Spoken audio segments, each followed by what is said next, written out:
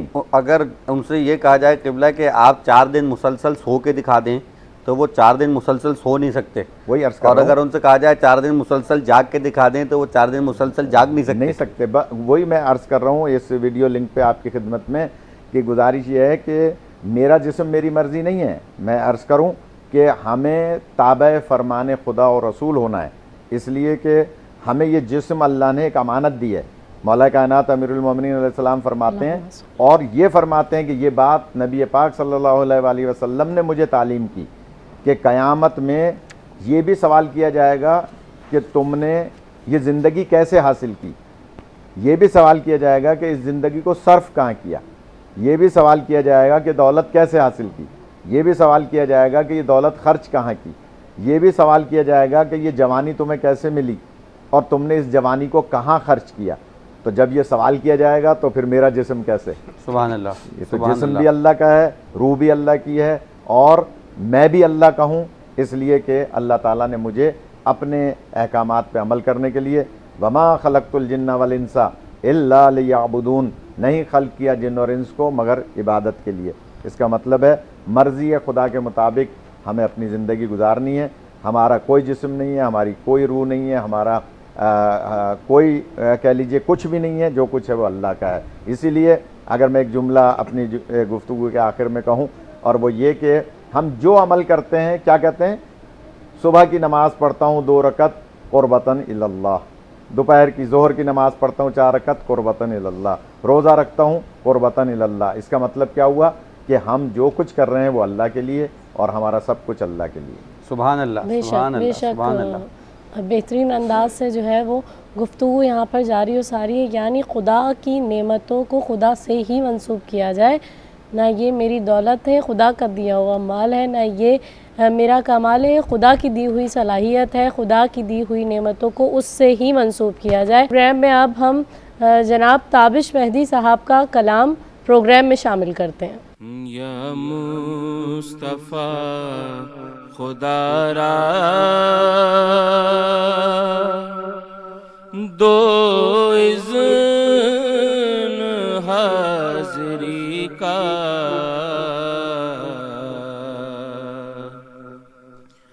یا مصطفیٰ خدا را دو اذن حاضری کا، در پر تمہارے آؤں آئے وہ دن خوشی کا، یا مصطفیٰ خدا را در پر تمہارے آؤں،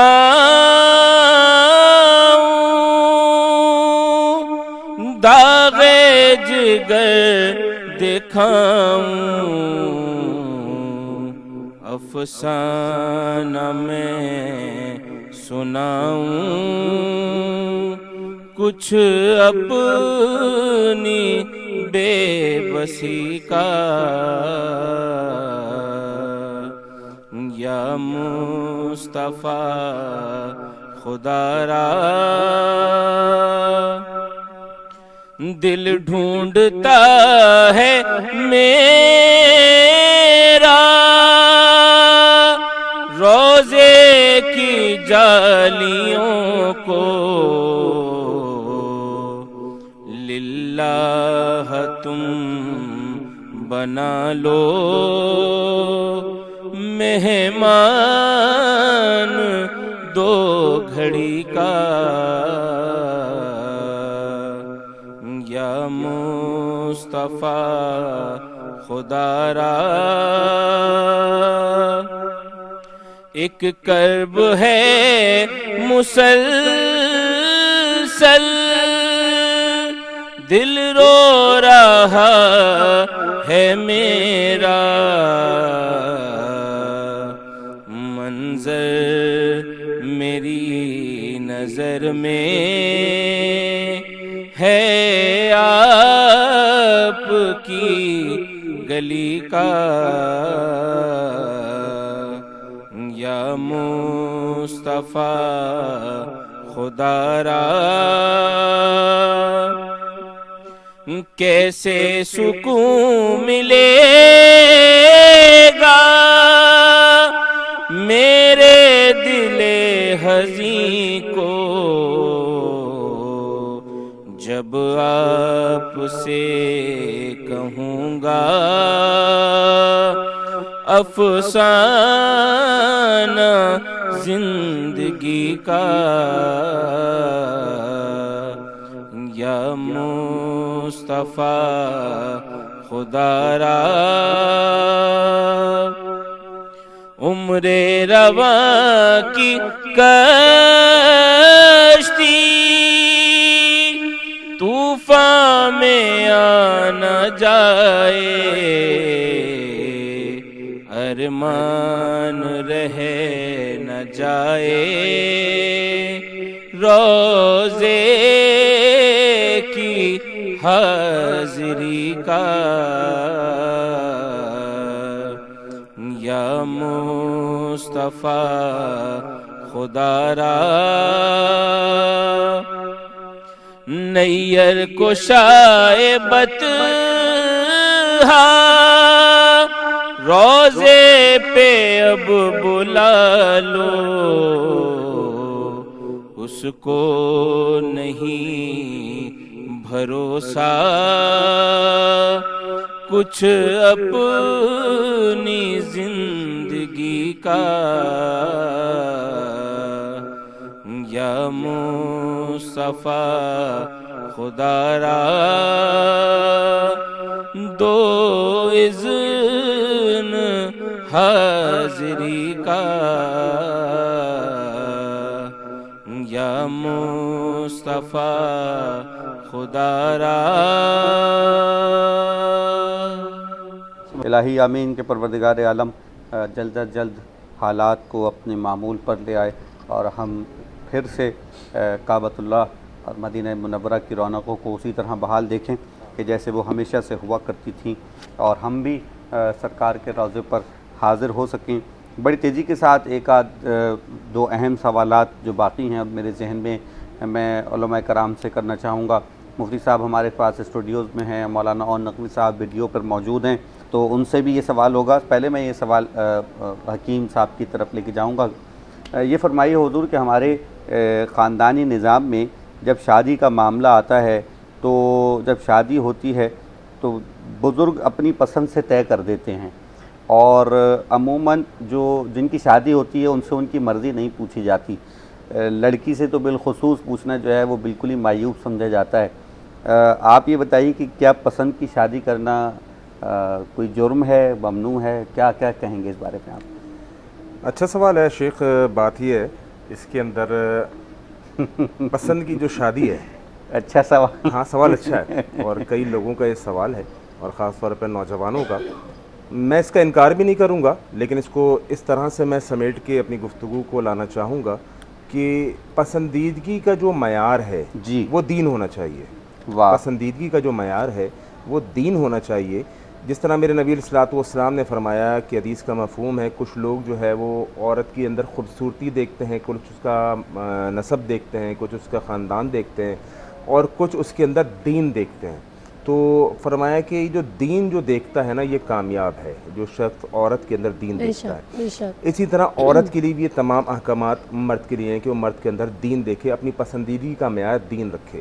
لیکن ایک یہاں پر ایک غلط فہمی کو میں دور کرتا جاؤں. ایک پسندیدگی جس طرح سے ہم یہ سمجھتے ہیں کہ جو ایک افیئر کی صورت کے اندر ہوتا ہے اور وہ لو چلتا ہے اور یہ سارے معاملات ہوتے ہیں. آج کل یہ سوشل میڈیا کے ذریعے سے یہ وبا جو ہے یہ بہت زیادہ ہو گئی ہے, اور میں یہاں پہ یہ بات کہوں گا, اس میں علماء ہماری تائید کریں گے کہ سوشل میڈیا نے بھی خاندانی نظام کو بہت حد تک ڈسٹروائے کیا ہے. درہم ہر برہم آدمی کر- اپنے موبائل پہ لگا ہوا ہے, کمرے میں بیٹھے ہوئے 4 لوگ جو ہیں وہ آپس سے بات نہیں کر رہے اور موبائل پہ لگے ہوئے ہیں.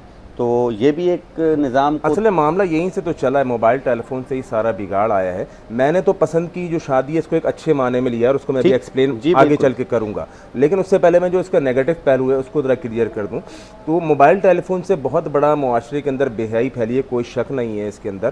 اور پہلے مجھے یاد ہے ہم جب چھوٹے ہوا کرتے تھے ہمارے والدین جو ہے وہ ٹی وی کو بڑا وہ کرتے تھے, جی بچہ ٹی وی پہ کارٹون تک ہی دیکھے اور اس سے آگے نہ بڑھے اور یہ نہ ہو, وہ سب رونا چل رہا تھا. اتنے میں کمپیوٹر آ گیا, کمپیوٹر نے اپنے معاملات پورے کیے. پھر جب یہ موبائل ٹیلی فون اسمارٹ ٹیلی فون یہ آیا تو سب کچھ خیر ختم ہو کے رہ گیا. بس اللہ ہم سب کی نوجوانوں کی بچوں کی حفاظت فرمائے اور یہ حیا کا دامن ہے وہ نہ چھوٹنے پائے. تو حضرت بات یہ کہ معاشرے میں جس تیزی سے بے حیائی پھیل رہی ہے اس بے حیائی کا ایک سبب بھی یہی ہے سارے معاملات موبائل ٹیلی فون اور دیگر مخلوط تعلیمی نظام. تو پسندیدگی کا مطلب یہ نہیں ہے کہ جناب وہ پارکس کے اندر ملا جائے اور منگنی ہو اور منگنی کے بعد جناب گھوما پھرا جائے اور منگنی سے پہلے جناب خود اپنے کالج اور یونیورسٹیز کے اندر لڑکا لڑکی کو پسند کرے, لڑکا لڑکی کو پسند کرے.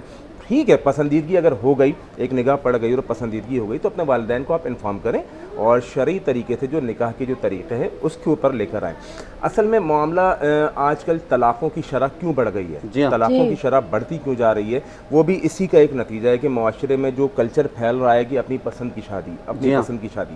اور دیکھیں اب شادی سے پہلے جب وہ سب مل چکے ہیں پارکس کے اندر اور آپس میں بیٹھ چکے ہیں, ساری ڈسکشن کر چکے ہیں, تو نتیجہ کیا نکلتا ہے, شادی کے بعد ان میں آپس میں ڈسکشن کے لیے کچھ بچتا ہی نہیں, آپس کے اندر بات چیت کے لیے کچھ بچتا ہی نہیں, کیونکہ پہلے ہی ان کی ملاقاتیں اتنی ہو چکی ہیں, پسندیدگی کا تبادلہ ہو چکا ہے, تو میں یہ پسند مجھے وہ پسند. شادی سے بعد جو معاملات ہونے تھے وہ تو سب پہلے ہی ہو گئے.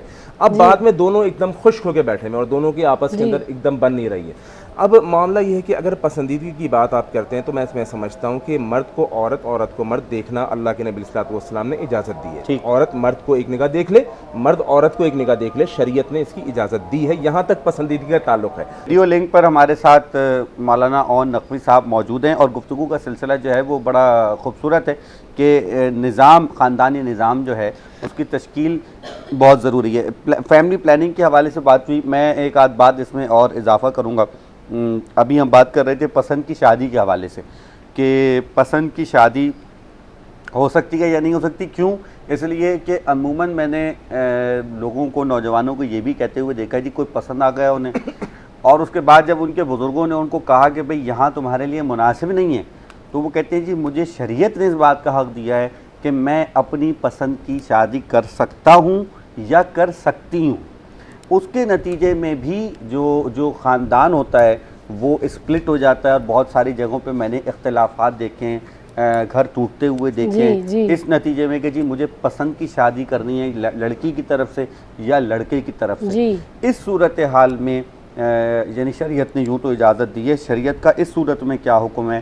میں چاہوں گا کہ مولانا اون نقوی صاحب, میری آواز اگر ان تک پہنچ رہی ہے تو وہ اس کا جواب عنایت فرمائیے کہ اچھا ایسا بھی ہوتا ہے عمران بھائی کبھی کبھی کہ کچھ جو ہے وہ لڑکا اگر چاہ بھی رہا ہے کسی سے کرنا تو اس سے پہلے نتائج ایسے ہو چکے ہوتے ہیں گھر میں کہ وہ کہتے ہیں کہ نہیں جی میں پسند کی نہیں کرنا چاہتا, میں اپنی اماں کی پسند سے ہی جو ہے وہ کر لیتا ہوں. یہ تو بہت اچھی بات ہے, بس اگر اللہ سب کو ایسا ہی بنا دے تو بہت اچھا ہے. ایک سوال میں اور کر رہا ہوں, اگر موقع ہو تو اس کا بھی جواب دیجئے گا, کیونکہ ہمارے یہاں ظاہر ہے کہ تمام ہی مسالک کے لوگ ہوتے ہیں, ایک مسلکی اختلاف بھی آتا ہے درمیان میں, اہل سنت اور فقہ جعفریہ سے تعلق رکھنے والے, تو کیا ان کی آپس میں شادی ہو سکتی ہے یا نہیں ہو سکتی, اس کا بھی جواب دیجیے گا. بسم اللہ الرحمن الرحیم.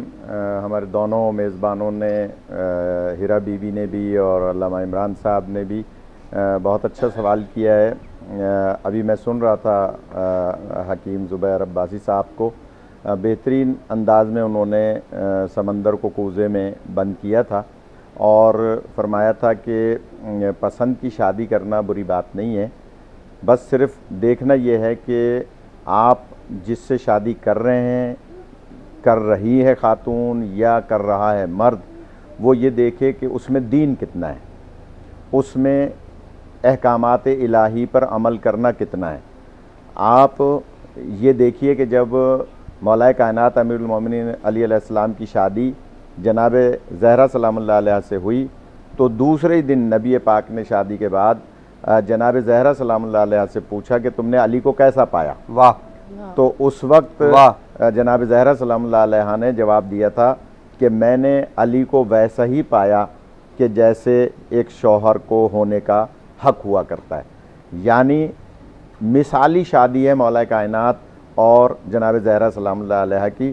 اور آپ دیکھیے ہمارے ہاں معاشرے میں جو فساد برپا ہوتا ہے آج کل خاص طور پہ جہیز کے حوالے سے، نبی پاک نے مولا علی علیہ السلام کو ایک جنگ میں فرمایا تھا کہ یا علی یہ جو تم سینے پہ زرہ باندھتے ہو یہ باندھا کرو. کمر پہ تو مولا علی کبھی زرہ باندھتے نہیں تھے، اس لیے کہ کبھی کسی کو پشت نہیں دکھاتے تھے. اللہ اکبر. جب کسی کو پشت ہی نہیں دکھاتے تو پھر اس پہ زرہ باندھنے کی ضرورت نہیں، اور نہ کسی بھاگتے ہوئے کا پیچھا کرتے تھے. تو سینے پہ زرہ باندھتے تھے. تو مولا علی علیہ السلام نے ایک دن خواہش کی کہ سرکار میں یہ زرہ سینے پہ باندھتا ہوں، اس کی بھی مجھے ضرورت تو نہیں ہے. آپ نے فرمایا نہیں یہ باندھو، ایک موقع آئے گا کہ تمہیں اس کی ضرورت پڑے گی. اور وہ موقع آیا شادی کا. اس زرہ کو بیچ کر نبی پاک صلی اللہ علیہ وآلہ وسلم نے بکوا کر مولا علی سے، اور اس زرہ کے ذریعے سے جہیز بنوایا تھا. جو پیسے ملے تھے اسی سے جہیز بنا تھا. یعنی وہ مہر کے طور پر پہلے رقم لی گئی تھی، اسی سے جہیز بنا تھا، اسی سے کھانے کا اہتمام ہوا تھا. تو اگر ہم مثالی شادی چاہتے ہیں تو ہم اس شادی پر غور کریں. تو پھر ساس یہ کہے گی نہیں کہ تم فریج نہیں لائیں، تم فلاں چیز نہیں لائیں. وہ کہہ سکے کہ جتنا آپ کے بیٹے نے مجھے مہر دیا تھا اتنے پیسے کی یہ چیز. مولانا نے آج ساری باتیں جو ہیں وہ لڑکیوں کے فائدے کی ہیں. ہاں، تو میں گزارش کر رہا تھا، ایک یہ پہلو بیچ میں آ گیا. تو دوسری گزارش یہ ہے کہ پسند کی شادی، جیسا کہ مفتی صاحب نے فرمایا کہ شریعت میں لڑکے اور لڑکی کو ایک دفعہ دیکھنا منع نہیں ہے، لیکن ایک دفعہ دیکھنے کا مطلب یہ نہیں ہے کہ اس کی نگاہ وہاں جم جائے. نہیں، ایک دفعہ دیکھ لیا اس کا مطلب ہے اس نے اس کو پسند کر لیا. لڑکے نے لڑکی کو، لڑکی نے لڑکے کو، شریعت میں اس کی ممانعت نہیں ہے. لیکن اس کے بعد پھر اب آپ اگر وہ اپنا جو محبت کا اور جو آپ کا آج کل زمانے میں مولانا نے فرمایا کہ پارکوں میں جانا اور مختلف مقامات پہ جانا، یہ شرعاً جائز نہیں ہے. آپ نے دیکھ لیا، آپ نے ایک دوسرے کو پسند کر لیا، اپنے والدین سے کہا، والدین نے ان لڑکے لڑکی کو دیکھا اور اس کے بعد انہوں نے پسند کر لیا، شادی ہو گئی اور ایک مثالی شادی ہوگی. لیکن ہمارے معاشرے میں یہ بہت بڑی خامی ہے کہ جناب ایک دوسرے کو پسند کر لیتے ہیں لیکن اس کا خاندان نہیں دیکھتے، اس کا پس منظر پیش منظر نہیں دیکھتے، اس کے حالات نہیں دیکھتے، اس کی جو آبا و اجداد کے طریقہ اسلامی ہیں انہیں نہیں دیکھتے. اور محبت کا ایک جذبہ، ایک ظاہر ہے کہ دنیاوی محبت ہوتی ہے، اس کے لحاظ سے اس کو جذبات کو جو ہے وہ استعمال کرتے ہیں. اور پھر جب شادی ہو کے آ جاتی ہے، بڑی اچھی بات مفتی صاحب نے کی تھی کہ جو باتیں بعد میں کرنے کی ہوتی ہیں شادی ہونے کے بعد وہ پہلے کر لیتے ہیں. اب انہیں بعد میں کچھ کرنے کے لیے کچھ ہوتا نہیں ہے تو پھر وہ مین میخ نکالتے ہیں، تم ایسی تم ایسی، تم نے تو یہ نہیں بتایا تھا، تم نے تو یہ نہیں بتایا تھا. اور اس کے بعد وہ فساد شروع ہوتا ہے اور اس کے بعد وہ نتیجہ جو ہے نعوذ باللہ طلاق کی طرف چلا جاتا ہے یا خلا کی طرف چلا جاتا ہے. تو شادی کرنے کے بھی اسلام میں اصول بتائے ہیں.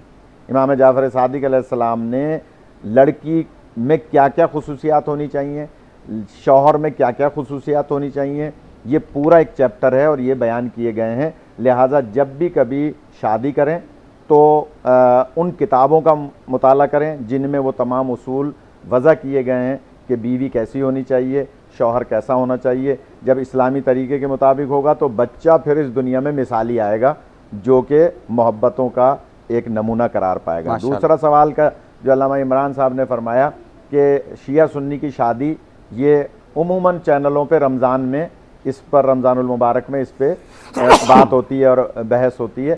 تو میں گزارش کروں گا جب اہل کتاب سے شادی جائز ہے تو کلمہ گو مسلمان، چاہے وہ دیوبندی ہے، بریلوی ہے، اہل حدیث ہے، نقشبندی ہے، چکرالوی ہے، شیعہ ہے، سنی ہے، جو بھی کلمہ پڑھتا ہے اس کی شادی ایک دوسرے کے ساتھ جائز ہے. اور یہ قدیم زمانے میں کیونکہ ہندوستان پاکستان میں ہوا کرتا تھا، محبتیں بڑھا کرتی تھیں اور محبتوں میں اضافہ ہوتا تھا.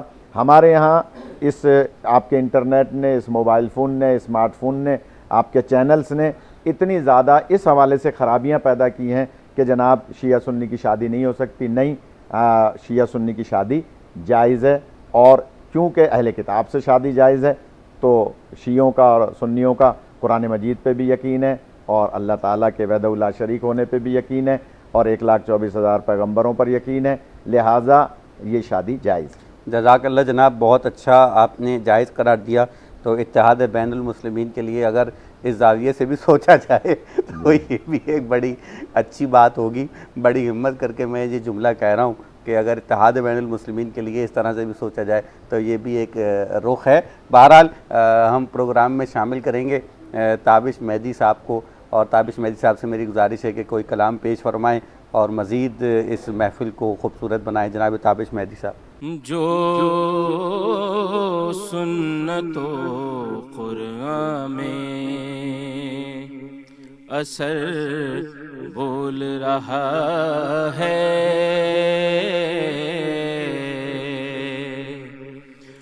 جو سنت و قرآن میں اثر بول رہا ہے، یہ آل محمد کا ہنر بول رہا ہے،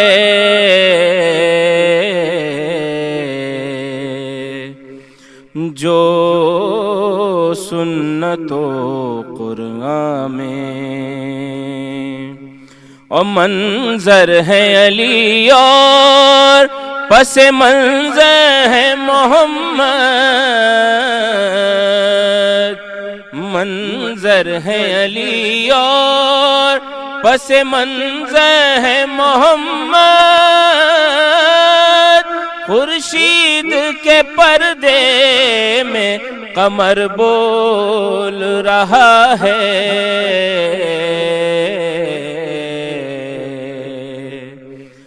جو سنت و قرآن میں اور تاثیر ہے یہ صرف ابو طالب کے لہو کی، تاثیر ہے یہ صرف ابو طالب کے لہو کی، بے جان ہے اگر جسم تو سر بول رہا ہے،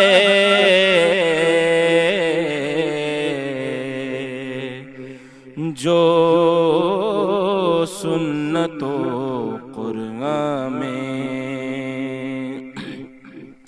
اور عباس کبھی زیر ہوئے اور نہ ہوں گے، عباس کبھی زیر ہوئے اور نہ ہوں گے، اس لفظ پہ برجستہ زبر بول رہا ہے،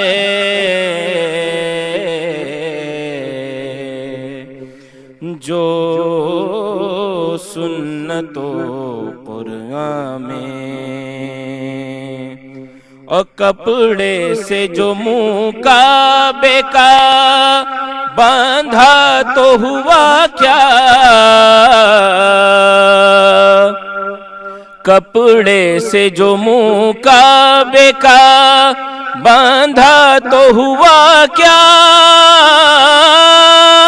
دیوار تو خاموش ہے در بول رہا ہے،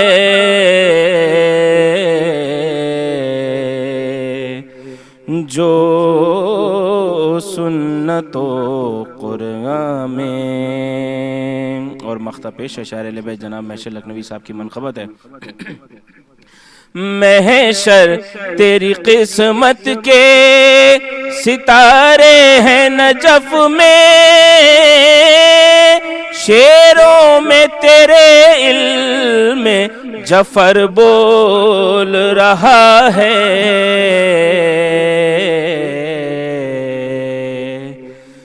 جو سنت و قرآن میں۔ اللہ سبحان اللہ، جزاک اللہ نے خوبصورت انداز میں منقبت کے اشعار پڑھ رہے تھے، بہت بہت شکریہ آپ کا۔ اور پروگرام اپنے اختتامی مراحل کی جانب آ چکا ہے، بس تھوڑا سا وقت باقی ہے جس میں ایک اختتامی سوال حکیم مفتی محمد زبیر صاحب سے، اور اس میں ان کا پیغام بھی ہوگا۔ ایک بڑا اہم معاملہ یہ ہے کہ خاندان کی تشکیل میں اس وقت میڈیا کیا کردار ادا کر رہا ہے، کیونکہ ہم جب خاندان کے تمام لوگ ڈرامہ دیکھنے بیٹھتے ہیں تو بعض اوقات اس ڈرامے کی کہانی ایسی ہوتی ہے کہ اس کو دیکھنا جو ہے وہ مشکل ہو جاتا ہے۔ تو میڈیا جو کردار میڈیا کا ہے اسلامی اصولوں کے مطابق ہے، جو کہانیاں بن رہی ہیں، جو ڈرامے ہو رہے ہیں، وہ کیا ہے، اور اس حوالے سے آپ ارشاد فرمائیے گا۔ اور میں چاہتا ہوں کہ ویڈیو لنک پر میں نے قبلہ کعبہ علامہ اون محمد نقوی صاحب سے سوال کیا تھا کہ کیا شیعہ سنی شادی جو ہے وہ جائز ہے یا نہیں، تو اس کا جواب آپ کی طرف سے بھی آ جائے تاکہ بات کامل ہو جائے۔ یا ایھا الذین آمنوا اتقوا اللہ وقولوا قولا سدیدا۔ بات بہت اچھی کی آپ نے، بہت اچھا سوال ہے کہ میڈیا کا اس وقت کیا کردار ہے اس حوالے سے۔ تو لازمی سی بات ہے، اس کے اندر ہر چیز میں دو پہلو ضرور آتے ہیں، ایک نیگیٹو ایک پازیٹیو۔ جہاں پہ بہت سارے پازیٹیو پہلو ہیں کہ میڈیا کے بہت سارے ایسے اقدامات ہیں جو قابل تعریف ہیں، تو وہاں پر یقیناً کہ میڈیا کے اندر کچھ ایسے معاملات بھی ہیں جو ہمارے چینلز کے اوپر چلتے ہیں، ڈرامے یا پڑوسی ممالک کے ڈرامے جو ہماری خواتین بہت شوق سے دیکھتی ہیں، اور اب تو ہمارے اپنے جو ڈرامے ہیں ان کی بھی میں اگر بات کروں تو اس کے ذریعے سے بعض دفعہ ایسا محسوس ہوتا ہے کہ خاندان کے معاملات آپس میں سرکار کسی رشتے کا احترام باقی نہیں ہے۔ اگر آپ ڈرامے دیکھیں، مطلب ان ڈراموں کو تمام لوگ دیکھ رہے ہیں، اس کی پروپیگیشن ہو رہی ہے، یعنی ساس کا رشتہ، سسر کا رشتہ، دیور کا رشتہ، بھابھی کا رشتہ، کسی رشتے کا احترام جو ہے وہ باقی نہیں رہ گیا۔ یہ تو ساس اور نند اور جیٹ یہ تو بہت بات کے ہیں، جو سب سے مین رشتہ ہے، جو ریلیشن ہے آپس میں میاں اور بیوی کا، وہ بھی کہیں کہیں ٹوٹتا ہوا محسوس ہوتا ہے۔ تو میڈیا سے خاص طور پہ میں درخواست کرنا چاہوں گا کہ خدا را ہماری جو تعلیمات ہیں وہ اسلامی تعلیمات ہیں، اسلامی تعلیمات کو ہرگز مجروح نہ کیجیے، اور اس کے اندر ہمارے جو لوگ ہیں، ہمارے جو عوام ہے، لازمی سی بات ہے وہ جو دیکھنا چاہتے ہیں پھر میڈیا وہی بناتا ہے، تو اس میں عوام کا بھی تھوڑا بہت قصور ہے کہ آپ اچھی سوچ، پازیٹیو سوچ میڈیا کو دیجیے، انشاءاللہ وہ اسی کے مطابق کام کرے۔ تو ایسے ڈرامے سیریل یا ایسی جو پروگرامات جس کے ذریعے فحاشی کو پروموشن مل رہی ہے اور ساتھ میں ہمارے خاندان کے جو ایک معاملات ہیں وہ ٹوٹتے ہوئے نظر آ رہے ہیں، تو خدا را ایسے پروگرامات سے، ایسے ڈراموں سے، ایسے میڈیا سے بہت ریکویسٹ ہے کہ ان چیزوں پر خصوصی توجہ دیں تاکہ ہمارے خاندان مضبوط حیثیت اختیار کر سکے، اور بیوی اور خاوند اور ساس اور سسر ان سب کا ایک مقام اللہ رب العالمین کے دین نے رکھا ہے، وہ ان ڈراموں کے ذریعے آپ اس کی بے حرمتی نہ کیجیے بلکہ ان کو حقوق کو اجاگر کیجیے۔ دوسرا جو سوال ہے شیعہ سنی کے حوالے سے، تو میرا وہی آنسر ہے جو محترم مولانا اون نقوی صاحب نے، میں اسی طرف کتاب کی طرف نگاہ ڈالا تو میں نگاہ پڑھی نہیں، تو اسی حوالے سے میں بالکل ایگری کرتا ہوں انشاءاللہ۔ جزاک اللہ، جزاک اللہ، جزاک اللہ، بہت بہت شکریہ مفتی صاحب، حکیم مفتی محمد زبیر صاحب، آپ کا شکریہ، اور تمام مہمانان گرامی جو کسی بھی طرح ہمارے اس پروگرام میں شامل رہے ویڈیو لنک کے ذریعے۔ میں اون نقوی صاحب کا بالخصوص شکریہ ادا کرنا چاہوں گا، وہ ہمارے ساتھ شامل گفتگو رہے، بہت خوبصورت گفتگو ہوئی، اور سیدہ ہرا شیرازی آپ کا بہت بہت شکریہ۔ اختتام وہ کریں گی، بس میں ایک جملہ کہہ کر اپنی طرف سے آپ سے اجازت لے لوں گا کہ رشتوں کا نہ ہونا اتنا تکلیف نہیں دیتا کہ جب رشتوں کے ہوتے ہوئے احساس ختم ہو جائے۔ احساس کا نہ ہونا شاید رشتوں کے نہ ہونے سے بھی زیادہ تکلیف دہ ہوتا ہے۔ اپنے رشتوں کا خیال کیجئے، ان کا حق ادا کیجئے، اسلامی نظام خاندان کو مضبوط بنائیے، اس میں یقیناً آپ کا بھی فائدہ ہے اور دوسروں کا بھی فائدہ ہے۔ جی بالکل، قول معصوم بھی یہی ہے کہ رشتے خون کے نہیں احساس کے ہوا کرتے ہیں۔ جہاں پر احساس ہو وہاں پر غیر بھی جو ہے وہ اپنے بن جاتے ہیں، اور اگر احساس نہ ہو تو پھر اپنے بھی غیر بن جایا کرتے ہیں۔ اپنا احتساب کرنے کی ضرورت ہے اس وقت، خصوصاً کہ اپنا احتساب کیجئے، دیکھیے کہ آپ کو اپنے رشتوں کی کتنی قدر ہے اس سے پہلے کہ آپ ان رشتوں کو کھو بیٹھیں، کیونکہ عموماً انسان کی فطرت یہی ہوا کرتی ہے کہ جو چیز میسر ہوتی ہے اس وقت قدر نہیں ہوتی، اور جب وہ چیز ہاتھ سے نکل جاتی ہے تو پھر جو ہے وہ قدر انسان کے دل میں جو ہے وہ بیدار ہو جایا کرتی ہے۔